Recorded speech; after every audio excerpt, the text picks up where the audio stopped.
Okay mga idol, alams na basta magdala sa inani, alams na mangita tagkuan mga idol, manitag na punta kay tingkuan no, murag taligsik ba muning tinggawa sa tikling karon. Mga litag ta mga idol, ubani ko ninyo kung saan na to pagtaod. Di ata magtaod karon mga idol, kanang nabiyabas. Di ata kay dali ra ang pagkuha sa mga gamit. O napaisa ka bayabas pa rin dito kilid. Pero dito tao kay hambog. Tanawa ninyo karon mga idol saan ni pagtaod. Tsada ni nga tempo karon mga idol taligsik. Tsada ayo ang kan karon panlakaw sa tikling, kay lakaw-lakaw na sila. Tapos baras pangitag pagkaon ba. Dito tao tanaw ta direk na bay pandalan. Naam na ni mga idol hawan man pero pandalan ra man sa kuan. Baka. Huwag may dalan na ni mga idol. Lasa ra man sa baka. Dire na pikas. Dani na lang ta mga idol kay murag medyo hawan no. Na. Dire ta magtaod basin dai nay mo agi.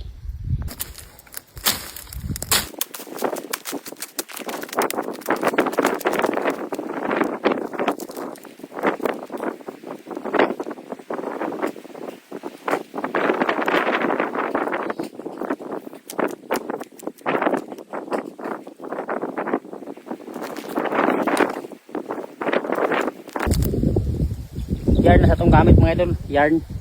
Okay siguro ng yarn mga idol.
Kasi mga idol hapit na mga idol ang pisi natin ibutang dito tungaw.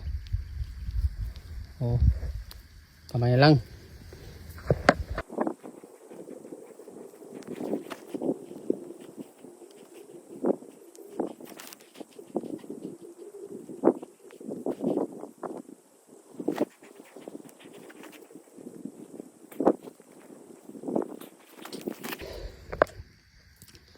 Siyempre mga idol, humana na siya mga idol. Mais na lang kulang na ni, mais. Subot nga na to sa mais.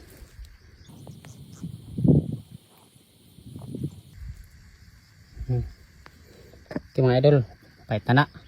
Dili na kayo na to daganon ang kuan, mais. Kay basin og mabusog siya ba na, dili na siya mutabok sa pikas. Okay. So abang-abangin ninyo ugma mga idol. Kay bato ning tuonon ba. Para mga idol itong laang kita kay mga mais. So mag-uli na ta mga idol kay murag hapit na nabasa sa ulan.